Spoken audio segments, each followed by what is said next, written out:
Hello மக்களே, நாளைக்கு election result வருது. திமுக மறுபடியும் ஆட்சிக்கு வருமா? அவங்க எதிர்பார்ப்பு பூர்த்தியாகுமா? அதே மாதிரி அதிமுகவோட பாஜக கூட்டணி இந்த முறை வச்சுருக்காங்க. மீண்டும் அவங்க ஆட்சி அமைக்கிறதுக்கான ஒரு வாய்ப்பு கிடைக்குமா அப்படிங்கிறதையும் பொறுத்திருந்து பார்ப்போம். ஏன் அப்படின்னு சொல்லி பார்த்தோம் அப்படின்னா, ஏடிஎம்கே பிஜேபி எந்த அளவுக்கு சண்டை போட்டுட்டு இருந்தாங்க அப்படின்னு சொல்லிட்டு எல்லாத்துக்குமே தெரிஞ்ச விஷயம் தான். கடைசி நேரத்தில் கூட்டணி வச்சுருக்காங்க.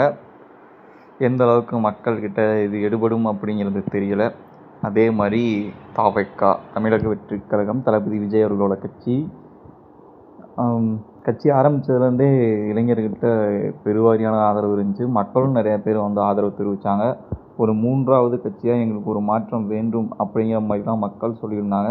அது மட்டும் இல்லாமல் ஓட்டு போட்டு எல்லாருமே குடும்பமாகவே தாவேக்காவுக்கு தான் ஓட்டு போட்டோம் அப்படிங்கிற மாதிரிலாம் சொன்னாங்க.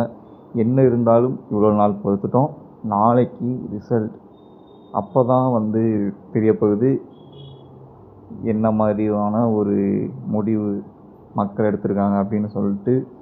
நாம் தமிழர் கட்சி சீமான் அண்ணன் எப்படியும் இந்த தடவை ஒரு 5% 6% கூடுதலாக ஓட்டு வாங்குறாரா, இல்லை அதுலேருந்து டவுனில் போகிறாரா அப்படிங்கிறதையும் பொறுத்திருந்து தான் பார்க்கணும். ஓகே மக்களே, நன்றி, வணக்கம்.